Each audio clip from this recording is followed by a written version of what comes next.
Hello, my name is Joannan. My people call me Joan, and I like to travel. And this time around, I decided to visit ABRIBA. ABRIBA is a town in Nigeria. What you call in other places villages. It's a very nice place anyway. They call it small London. And not because it's actually inside London, but because the place is very beautiful. It has cool, serene environment, and the houses there are quite nice. For now, Nigeria has very bad roads. So if you see a community, a small community for that matter, that has good roads, then it's commendable. And when I did a little research about Abriba, I discovered that the people of Abriba are the people that actually built their town. It's not like they had a special aid. They decided to build their town and make it look beautiful. So how did I get to hear about Abriba? I just randomly made a post on Facebook, and then I saw somebody talk about Abriba, how the place is really beautiful, and curiosity in me spanked up, and I decided to visit the place. So let's take a tour at Abriba. The first place I visited when I got to Abriba, of course, was the welcome signboard that said, "Welcome to Abriba."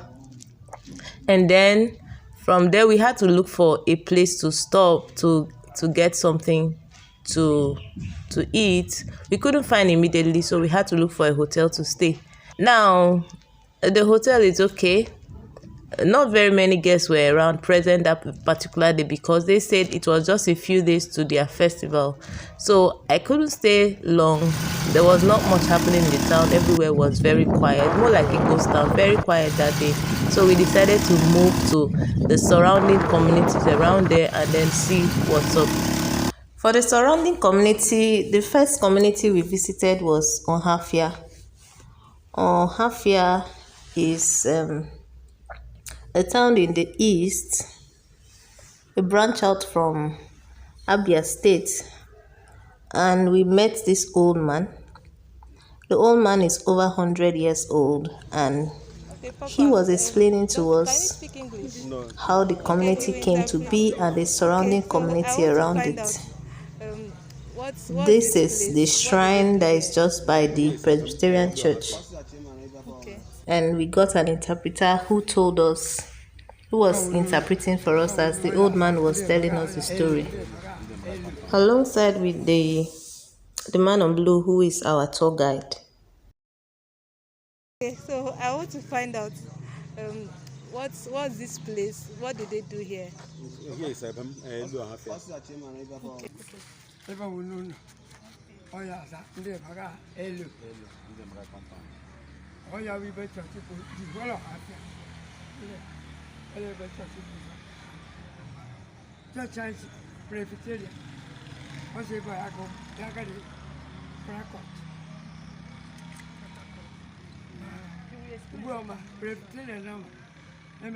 Headquarter. Yeah. Ebo. Abaya chichi. Aso eri je awuru. Nchikota. Oigbo afia di holo. The person who found Ohafia is from here. Now here where it's first settled. Di holo afia mo ibe bo obuso. Osiri ko ibo. They're from here. Everybody brings their finding place where they live. Yeah, here one from here. Where we are going now. This is the and I'm like. Oh, what we get more after the river. Oh, we go. The book was a cook.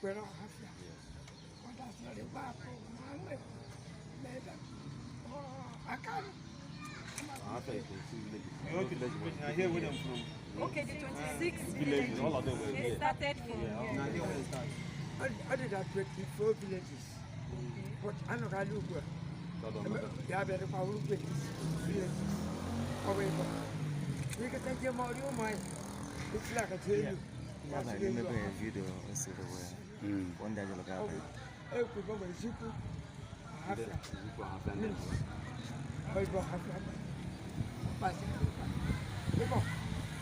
Papa. Man, you only got a Say woman don't enter there. Okay. Even men will never is. Never see here. Yeah. You get like that. Get like that. Even as a day, I go few time. We visited this statue. This statue has a very interesting story, and this couple here, the man is called Boko, and the woman is called Ogbuenene. They are the people that started this community known as Ibem today. This woman, Ogbuenene, married the brave hunter Boko, and they were living in Elu at that time, and they had 3 daughters already. The names of their daughters were Ekeku, Ibuechi, and Umangbo. During her 4th pregnancy, her stomach was very big, so big that everyone feared that she was going to have twins. And twins in that community was sacrilege in the Elu community. And the punishment for having twins was banishment of the mother and children or death of both. So the pregnant Ogbuenene was advised to move south, that's the down south of Elu, to a place where she would not be seen during childbirth. So while her husband was away hunting, she actually left and she moved south, that's Ibem of the region, and settled by the grove of the shady Ujuju tree, now called Abo Ojuju. And then she gave birth to her 4th child, which was a girl called Ofiare. It turned out that the day she gave birth was the day her husband caught a massive deer. And prior to that, the husband had already gone back and then brought the other children to the Ibem where she moved into, and they settled there. So the day she gave birth, the husband caught a massive deer. So he was going back to Elu to tell his people that my wife actually gave birth to a girl child and not a twins, as you guys suspected. And the woman was very upset, and she strongly discouraged her husband, saying the husband should kill the deer for them to eat, rather than taking it to his people to celebrate with all the hatred that they hated them. So she convinced her husband, and her husband decided to settle permanently in Ibem. And she also insisted that the husbands of her daughters settled there in Ibem with them. And so that's how Ibem was now in control of a woman. And so because of this, Ibem, and in fact the entire Ohafia, is a matrilineal community, inheritance and matrilineal. So that's the story behind the statue. Then we moved to another location. At this location, we saw this molded image of this man that was a great warrior in the Ohafia kingdom. Now this image is called Bolo Mbage Ohafia, and so it's a memorable event because the people of this community were known to be great warriors, and sometimes people from other communities came to borrow warriors just to go and fight for them. Now here was our tourist guide was showing us the place where, after the exploits of the war, most of the warriors will come and display their exploits before going into the community. So that was like a mustering point for them. Of course, when you go into any Nigerian community, you have to respect the elders of the community and the chief, the owners of the land, and the locals. So we had to go to the house of one of the chiefs, or the chief that was in that community, and then pay our respects, and then introduce us. He was to introduce us and then tell us about some of their cultures, and that was it. We shared a few prayers, Then they shared a few prayers, and they have a traditional way of praying to the gods with the alcohol there. They call it in the local language ogogoro. He's throwing it on the floor to pay some kind of worship to their gods, and then share it among themselves in agreement that the god has answered their prayer. So all of them are members of the community, and is what they do whenever they go to their shrine or their priest. Or this place is more like let me say where they have their meeting, their chief priest house. So our tourist guide had to take us there. So they are just sharing their drinks, and in acknowledgement to their gods, they have to share it to every member of the community that is present there after praying. And that was it.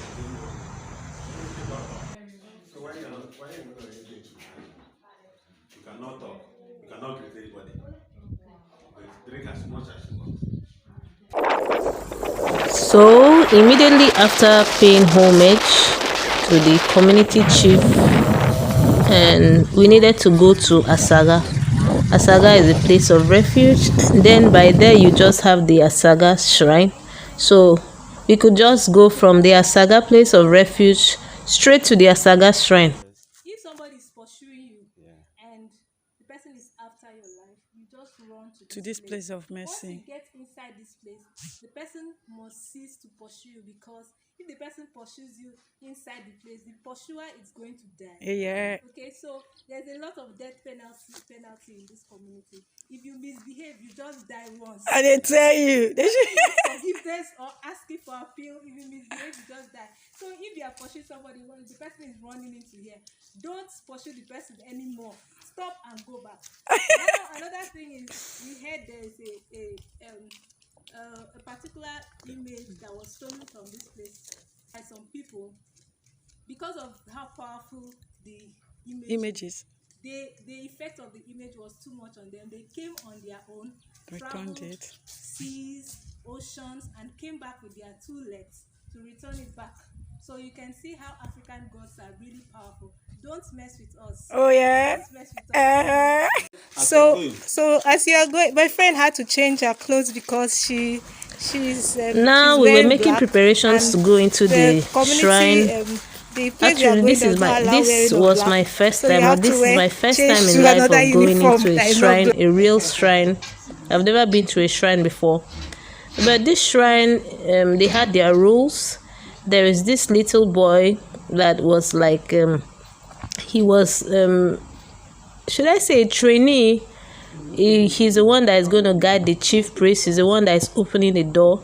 The rule is that the boy must be a virgin. He must not have known a woman before in his life. And then the chief priest is the old man working, is over 100 years old, as we were told. Now the men that are going inside the shrine had to take off their shirts. You could not go inside the shrine with your shirt. That is the entrance to the shrine door. And if you had a belt or something, you had to take it out. And for the women, you are not allowed to go inside the shrine with any black clothes or black covering, completely black. So you could see my friend had to take off her own clothes she was wearing, because she was wearing black. I could go in because I was not wearing black. And then you had to take off your shoes, because they believed that the shrine was is a holy place. And this road, this setting is just a neighborhood around the shrine. There's a lot of rules and there are a lot of laws. Then when we got inside the shrine, this was my first time of actually seeing a real, carved image of and we were told a lot of stories of how powerful the images are. And this is the image I talked about, that they said earlier that if this image is stolen, it will cause so much destruction that the thief will have no option than to returned the image with a lot of pleas. And then they told us a lot of stories about how they have a lot of clients, popular people, celebrities, top men and women in the society. And they beseeched us to stay maybe a day or two so that we could participate. One striking thing about the old man was that that was him praying to the gods, praying to the gods with alcohol, ogogoro. And the striking thing about the old man was that they said he sees only once in a year, and that is the year they are doing their celebration. And every other time he is blind, but he can perceive people, but he's actually blind. His eyes he cannot see, but he sees just once in a year. It was a very striking story. And the mat you see there is where he sits anytime he enters the shrine. So he is like the chief priest of that shrine. So anyone that comes to prayer in the shrine has to meet him. He will tell you what you have to bring, maybe an animal or money or items, and then whatever needs that you may want him to pray for you or to give you counsel or advice, he would listen to the gods of their community and then give you feedback. So this was us, just getting to know the community, and then their way of life, their belief systems. And it's exciting because everything was different, absolutely different. For me, for being a first timer in the shrine, it was pretty strange, and you could just feel this aura of reverence, that the people have for their gods and then their chief priest. And they actually do believe that the prayers were answered, and it was a lot of a long time celebrating. It was a lot of things. We just sat there and then we heard their stories, and they told us the name of all, each of the images, what they do. The goddess of fertility, the goddess of wealth, and the goddess that performs, the goddess of protection. So depending, they showed me a particular one. And then they also said something about abortion. If you were serving any of these idols or you have entered these shrines, you are not to abort a child, because the gods of the shrine will come after you. So that was a lot of stories. I wish I could interpret Igbo, so I could tell you exactly what the chief priest was saying. One of the unique things I noticed about this community was their awesome respect for their tradition. And not only their awesome respect for their tradition, the respect they have for their chief priests. I was excited to interact with them. Before planning to move to the next community, we're planning to go around and see the rivers, see the waters, and then see many other places. So the tourists did that.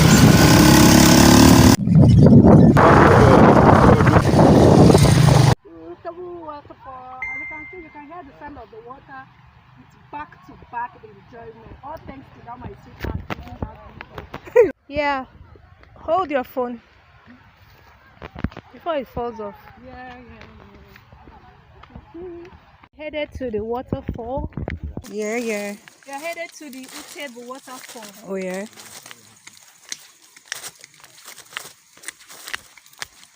As you can see, yeah. Hi. Oh. We're headed to the waterfall. Oh yeah. Utebo waterfall. Wow, this is so beautiful, The land is green. It's green.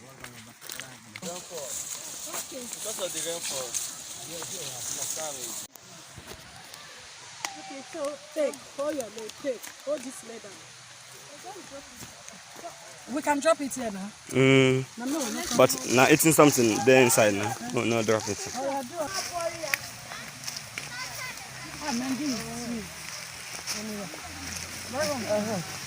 Okay. Easy now.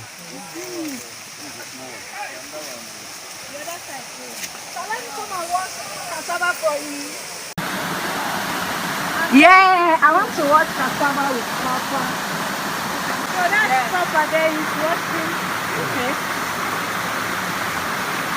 Yeah, but village life. So we're doing it local. This time on. Why I'm missing? Come on, enjoy. Wow, this cassava is so good. We are pouring. Life is beautiful, you know.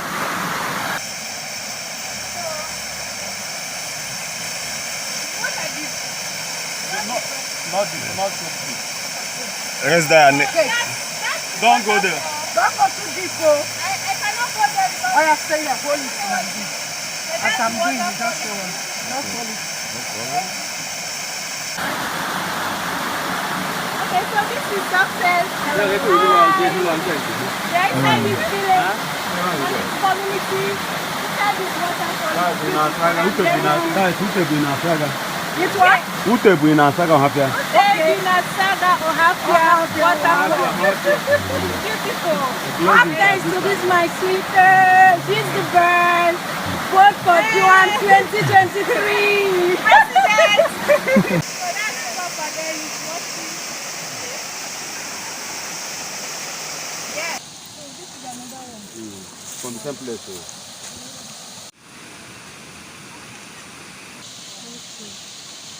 So now, if the guys are bathing, the girls will be washing clothes.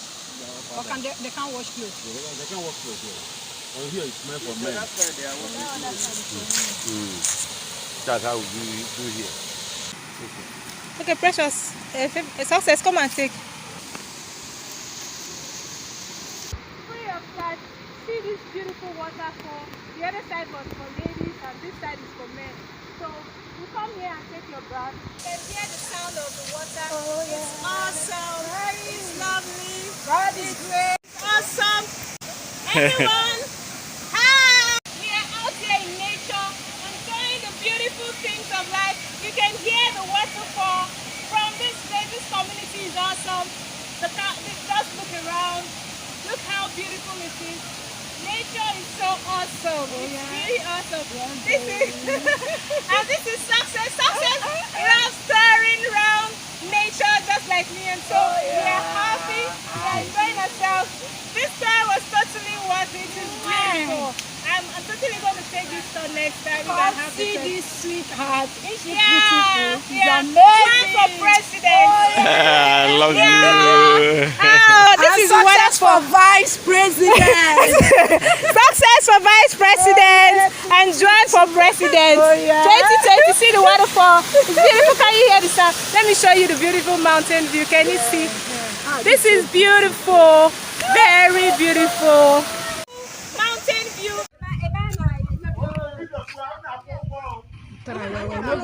Say fine girls like us, one pee. Fine guys. Yes. Please don't peel. Don't peel. Yeah, as you can see, this reminds me back then in the days when Awele was Awele. Now, this is how we go. We do it this way. Yeah? Then you go like this. Are you scared? I know how to peel now. Interesting. Back in the days, we peel. Then we grind. Then we make gari from it. You fry it. Oh, yeah. Yeah.